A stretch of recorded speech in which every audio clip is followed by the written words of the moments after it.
Oh, oops. I'm not supposed to be here. Hold on. So let me be very clear. This government will never tell a woman what to do with her body. We are let me be very unequivocally clear. and proudly pro-choice, Yeah. and always will be. But in order to do that, you need to know that the person sitting across the aisle from you will be fully vaccinated, and that's what we're going to make sure. Hold on. Can we just appreciate one thing, right? I'm going to interrupt this because I'm going to puke if I have to listen to this uninterrupted. Look at how that buffoon is wearing his face mask. Let's just assume that he was wearing an N95 mask, the only ones that might have some proven efficacy. He's wearing it like a buffoon because I can see, I could pick his nostrils from the corner of his face mask. I'm sure none of whatever infected vapors are coming out of that man's mouth. They're not just coming right out of the jowly wrinkle on his face. Okay. But it's a cloth. It looks like an Air Canada cloth mask. To make sure. So let me be very clear. Let me be clear. This government will never tell a woman what to do with her body. We have made the decision that federal public servants need to be fully vaccinated. So hold on, by the way, he must be saying that there are no women that work for the federal government. That's the only logical conclusion. Justin Trudeau does not hire women in the federal government because he doesn't tell women what to do with their bodies. Will never tell a woman what to do with her body. That is something that we're also applying to everyone who gets on a plane or a train in the coming months. Justin Trudeau is a misogynist. He doesn't let women and girls on planes. I mean, that's the only logical conclusion.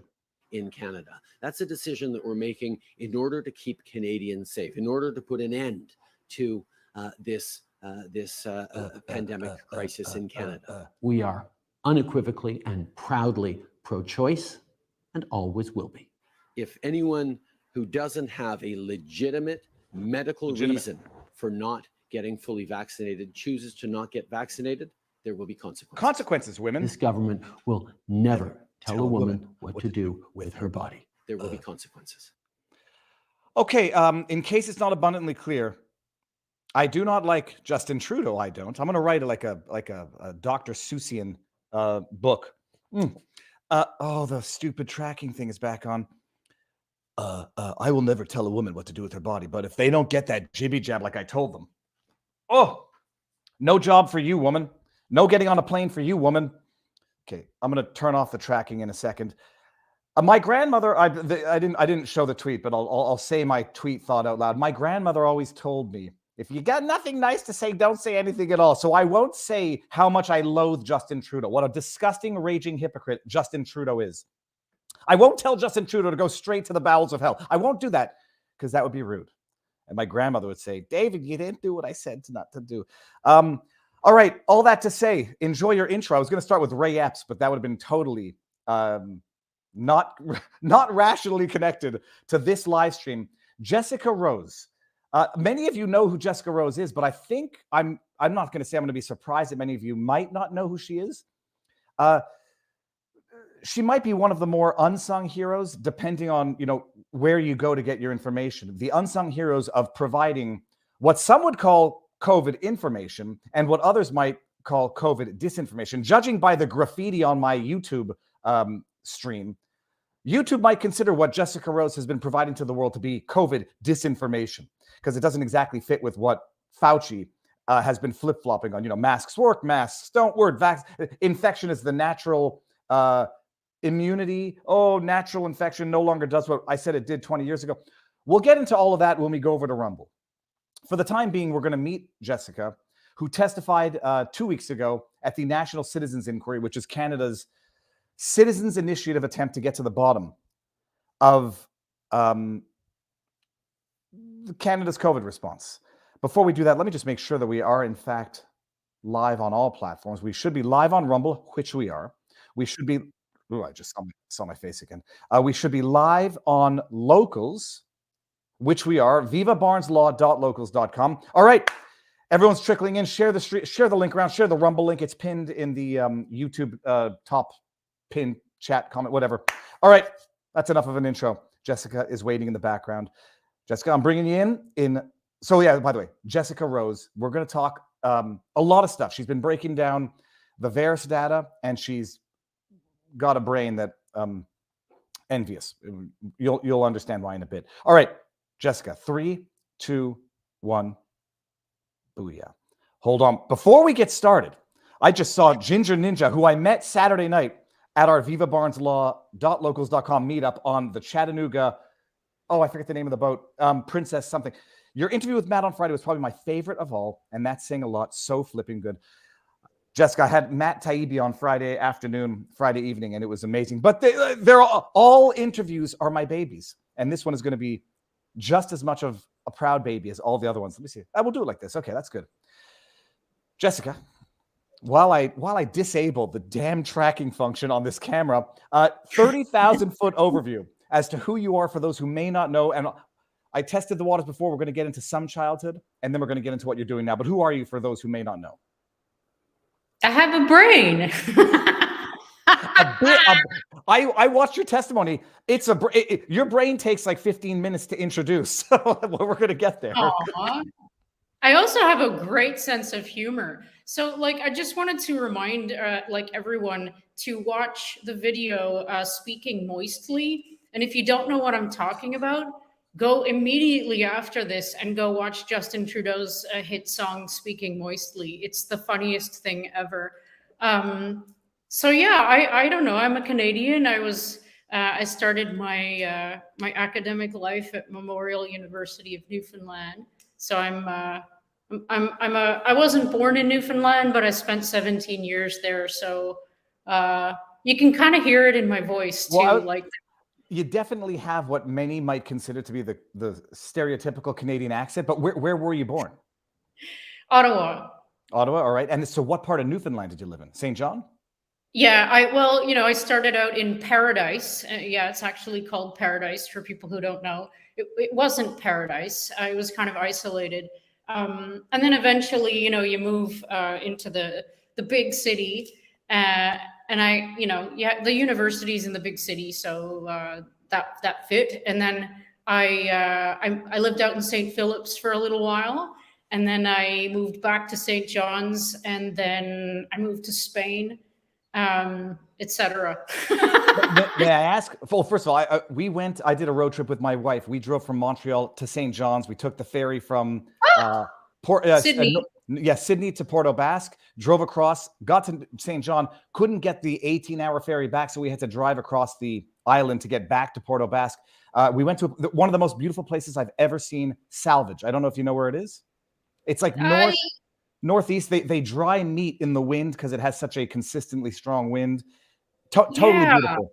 But what did your parents do that resulted in you moving to Newfoundland? Well, Dad was he was born there, so it was between Newfoundland or Rimouski in Quebec. Dad had just finished his PhD at McGill's. We lived in Montreal, and so he was kind of moving on to like the workforce thing, I guess. So he got a government job in Newfoundland, Department of Fisheries and Oceans, and then he became the chair of the Marine Institute. God, I'm trying to remember these names. It's been a long time. So he was kind of getting back to his roots and brought us all over there. So yeah. So your dad had a PhD, which might explain your academic pursuits. What did your mom do? And are your parents still alive? Oh yeah, both of them are. They're healthy as horses.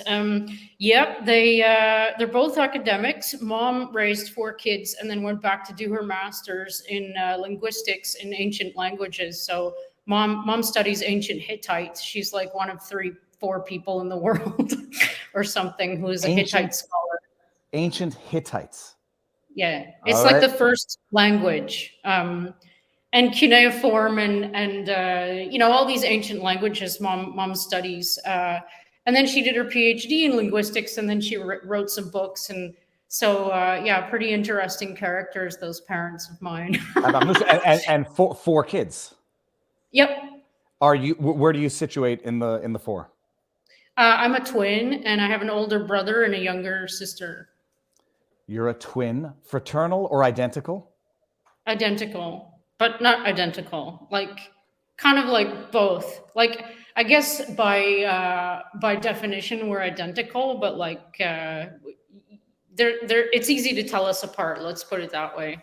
Okay, and people who ask this question all the time, it must get boring answering the question, but do you think that you have, and I'm not being humorous or joking about this, a different experience of life having grown in the womb with another human being?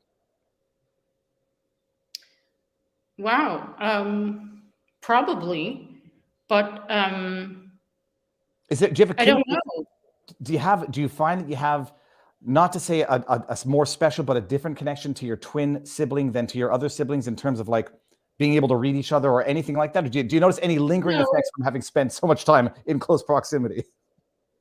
I don't think so. I don't really have a lot of that twin stuff. I think my little sister and I have a lot in common. We're 12 years apart, but like we spent a lot of time together a while back, and bonded quite a bit. We're all Scorpios. I don't know if you do that thing, but we're all born in November, so similar personality types. But like, yeah, I don't really have that twin I can feel stuff thing that people talk about. Now, if you're all born in November, let me see if I can do the math here. November, December, January, February. Were your parents married in February? I should know this. I'm just trying to position, like, what could explain that all four of you, well, two of you being born in the same time is one thing, but all four of you born in the same month, there has to be something 9.5 months earlier that is worth celebrating that results in that. Okay, never mind. I won't ask anymore. Maybe. My brother was in January though, so he wasn't a Scorpio. Close enough, anyhow. So you spend your young life, I mean, young to adolescent in Newfoundland. You go to high school in Newfoundland as well? Yeah, I did. I guess junior high. Yeah, I went to a place called McPherson, and then I went to a place called Bishop's College, and Bishop's College. Bishops in Newfoundland or Bishops in Quebec? In Newfoundland. Okay. And then how and when do you leave Newfoundland?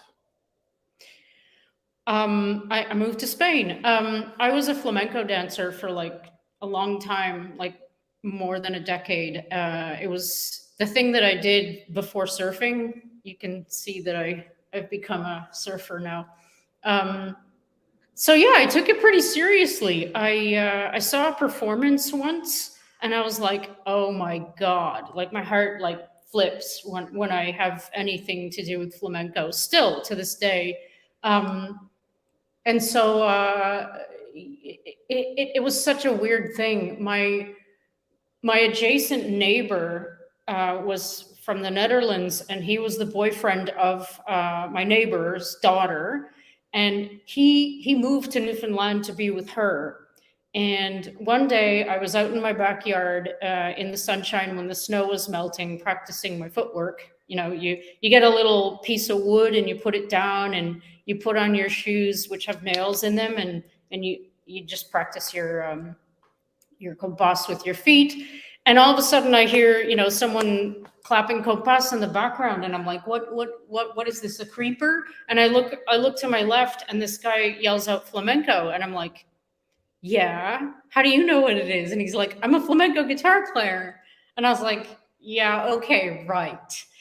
And it turns out this guy was like an ultra sick, talented flamenco guitar player from the Netherlands. And he moved there 5 days ago. And he was like, I brought my guitar as a joke because I thought to myself, nobody's going to know what flamenco is in Newfoundland, but what if? And then his neighbor is doing, it was just the weirdest thing of all. So like the flamenco thing snowballed, and I made a dance studio in my house, and I was teaching for a bit. And so if you really want to be serious about flamenco, you have to study in Spain. So I moved to Seville for a while, and that's where I continued my journey onto Israel, where I did that PhD. And so, yeah, Spain was wicked. It turned into so much more than flamenco. I was in Seville, of course, which is like one of the most beautiful places on earth. And I learned Spanish. Worked in a couple restaurants there. Yeah, had a whole life. And so this is in your early 20s, Late 20s, I think. late 20s. What academic path had you taken by then? When you're in Spain, are you studying at the same time, or did you actually just go specifically for flamenco? No, I went for flamenco. I just finished my master's, and so my master's was in immunology, which was like the hardest thing I've ever done. It was amazing. Also did that at the Health Sciences Center, which is the medical school affiliated with Memorial. And yeah, so I finished all that, and so I felt kind of justified, like, hey, I can take a break now, and sold my house and everything else, and yeah, packed up, moved. Okay, so you get a master's in immunology. What did you do your undergrad in? Applied mathematics. Okay, so applied mathematics undergrad, master's in immunology. Master's is what, 2 years or 4 years? It was 3. Okay, that was my third guess. So, master's in immunology, which is not nothing. After your master's, you say, I'm going to take a break, go to Spain. How long did you do the flamenco for? And then how did you pivot that or get back into, I guess, PhD? And then we're going to get into the next step. How did that happen? So, like, I seem to have these sine waves of like 3 years on, 3 years off brain stuff. So I was like, I like the intermittency, and as I get older, I think I'm better at merging them. So I was doing flamenco like for 10, 11 years, like while I was doing my master's, and so I took like a year and a bit to do only the flamenco thing. And like I said, Spain turned into a lot more than flamenco for me. And I had this choice to make then. I was there, like, living on the Mediterranean. And I got this email from this PhD guy saying, hey, where are you in the world? Do you want to come visit Israel to check it out, to see if maybe you can live here and you want to do a PhD? So I was like, it's just across the sea there. Maybe I should do that. So that's what I did. I just went for 3 weeks to kind of like feel it out. And it's a weird place. There are wars, and it's not like anywhere else, but lots of sunshine. Well, yeah, so I had been to Israel. I've been to Israel 30 years ago for my bar mitzvah when we went down. We went to Israel, Egypt, Lebanon, and it was a time when there was a lull in international conflict, 93. It's a beautiful place. It's hot, but it has snow. You can go skiing and surfing in the same day. It's got conflict, but it's also got, the most amazing history and all that other stuff. But how does it work? Someone says you want to come down and think about doing a PhD. What does that even look like? So I met this dude at a conference in Cleveland, Ohio during my master's. So I was still at Memorial, the medical school, doing my medical degree, and the immunology degree was a master's in medicine. So it's not a medical degree per se. It's better than one. And so yeah, I went to this conference, which was filled with almost every single math nerd studying pathogenic viruses in the world. It was the most exciting thing ever for me.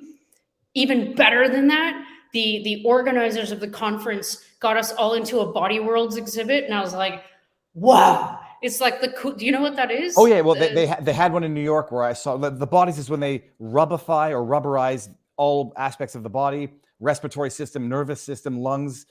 It's shocking if you're sensitive when you appreciate that it's real rubberized human bodies. It's a weird feeling. It's like plastination, where like you can literally see every system that these people put on. Wow, it's magnificent though. Like the amount of work that goes into these beautiful, like almost living sculptures, and they don't just do people, they do animals and pregnant women. It's really fascinating. So I got to like hang out with all these amazing people whose papers I was reading all the time. I was like a loser nobody doing my master's. And so like this guy saw I had a poster. Like sometimes when you go to scientific conferences and you don't present, you can make a poster.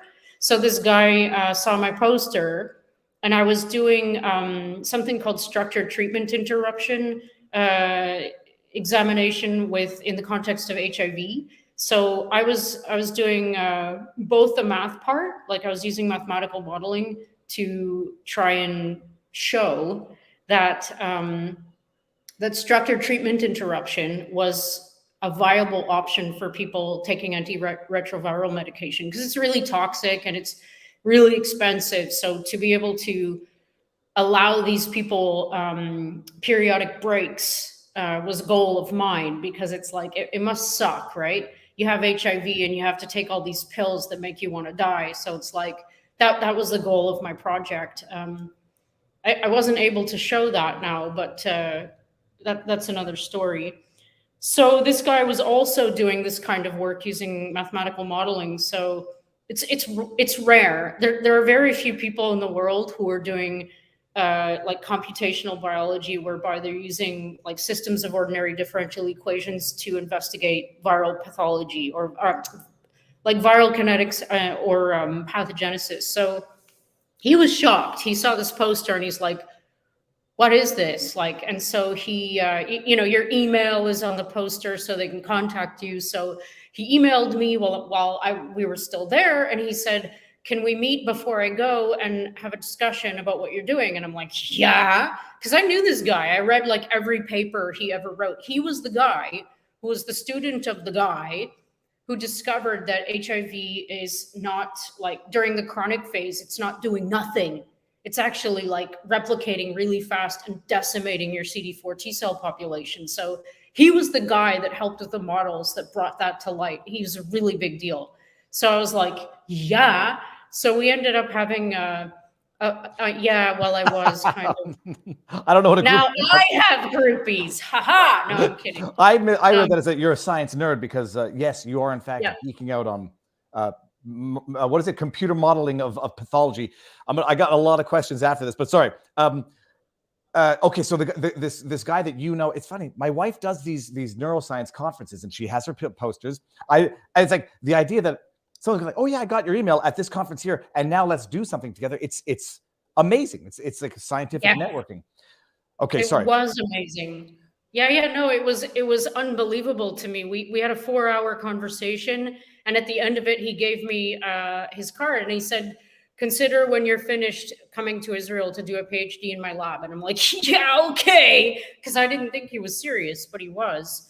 And you know how life is. It just kind of turned out. I said, you know, I was across the Mediterranean, so it seemed like Providence or something. So yeah, the story writes itself. You end up in Israel, and you're going to have to explain what exactly you're doing your PhD on and how long this lasts. And now I'm realizing we were talking earlier. I was like, I asked you before we started if I could ask how old you are. And now I'm putting together all the numbers in my head. And I was way off when I said I would have said mid-30s, but I said you have to be at least my wife's age given your credentials. But now I'm thinking you have to be older than me. But before we get there, I'm older than you. Tabarnouche. I'm 43, people. That means Jessica. Yeah, is I'm way older than you, bro.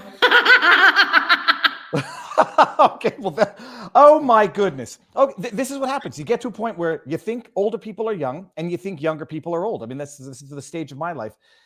So you go and you start doing a PhD in Israel. What institution, and how long does this PhD last? And what in the heck is this PhD on?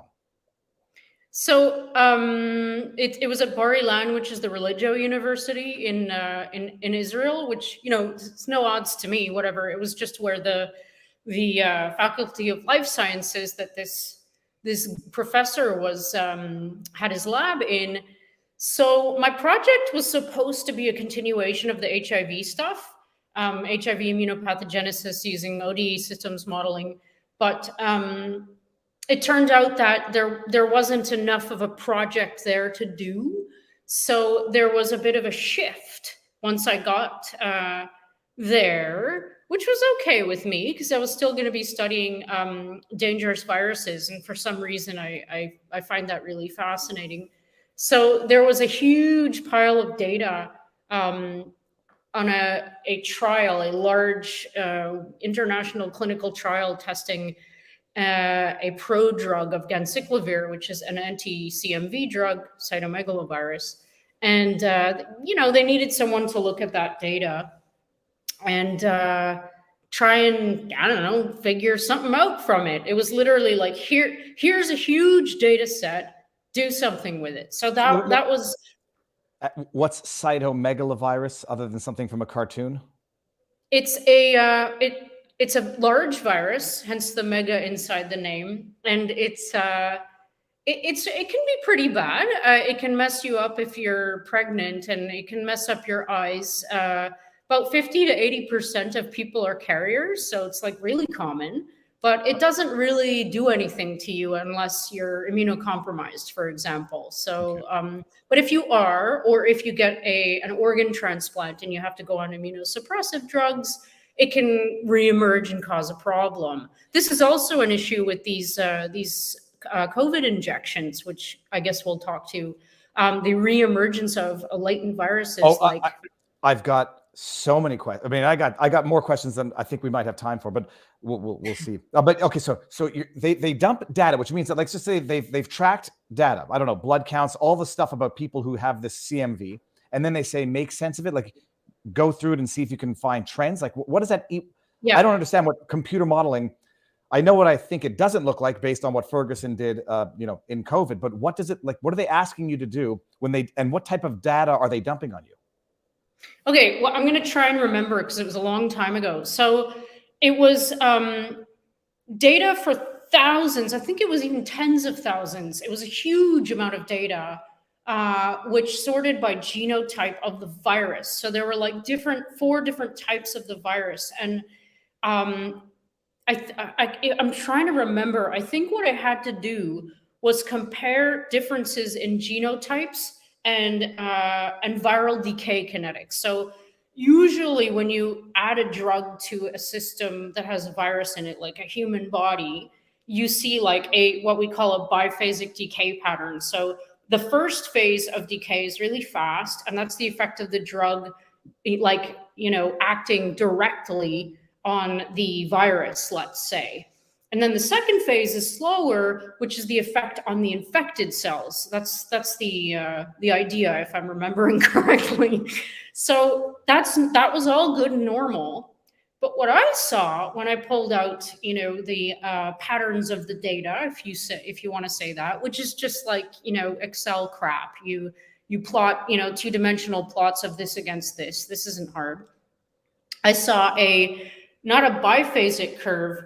I'm trying to get my finger in here, but a first phase decay, and then a bump, a resurgence of virus or whatever it was, and then a continued decay, which is like, what the hell is that? So that became my project in the CMV world. I had to figure out why we were seeing an apparent resurgence of virus in half. It was not like a coincidence. It wasn't like 20% of the population in the data. It was half. So it was like a real thing. And I'm like thinking intracellular. So I'm not going to bore you with the modeling details, and I don't remember what they are anyway. But basically, when you build a system of ordinary differential equations that you solve, you have to do it with as much of an unbiased mind as you possibly can. So you learn, like, preferably before you look at any data and find any patterns, you learn as much about the system, the biology, apart from like exogenous things like drugs, as you possibly can, so that you can build equations that would represent the state in the absence of the drug, for example. So you have, within an equation, you have a variable, which is whatever population you want to look at, like, I don't know, some kind of cell. And then how that changes in time is going to be represented by terms in that equation that you just build. Some are going to be growth, some are going to be decay. And then you can have a system of these equations. So you can have like 3 or 4. I never go above 4 because I find the more equations you have, the more parameters you have. Like, the parameters are the things that dictate, say, the rate of change of one of these terms. So the more of those that you have, the more of those that you have to estimate, and then the degree of, I guess, accuracy, and it's hard to use that word in the context of biology, but the degree of accuracy goes down with the raised number of variables and parameters. So I built this model, and the trick was, once I learned or had this intuition about maybe there's something going on with like intracellularly, like maybe there's a playoff between the drug and the fact that it only becomes active by the virus. And so it took 4 years. It really took all of the 4 years that it took to do this for me to very, very, very luckily, there was one of my colleagues was from Emory in the UK, and he came down for a visit to brainstorm. He's a virologist, and so we were the math people. He was the virologist, and we were like, okay, this is what we have. We can't figure this. I built like 13 different versions of the model, and nothing was generating this phenomenon. And then he said, okay, what about this? Because like he knew the virology, the interplay between the drugs and the virus itself. So he said one thing that kind of solidified this idea that it was the interplay. The drug would only become active in the presence of the virus. So it would depend on the amount of virus, blah, blah, blah. So it was this closed loop circular thing. Once I integrated that into the model, however I did that, boom, this gorgeous pattern popped out, and I'm like, oh my God, it was actually a pretty amazing thing. But nobody cares about that. Well, it is fascinating because it's gonna segue perfectly into your ability to assess a modeling that that government was relying on for its COVID response. And while we segue into that, everybody, I'll post the link one more time here. That's actually to vivabarneslaw.locals.com. I'm going to give the one to the Rumble link is pinned up in the pin thing. So let's move on over there now because this is when it's going to get interesting. I'm going to remove the YouTube link. Jessica, changes nothing on our end, but we're going to be live on Rumble and vivabarneslaw.locals.com only. And by the way, just in advance, snip and clip in real time, people. I try to keep mental notes of time stamps when something is important that can be clipped for Twitter purposes. Look at that beautiful cat. That's a mountain. That's a mountain lion. That cat looks bigger than most cats. He's really big.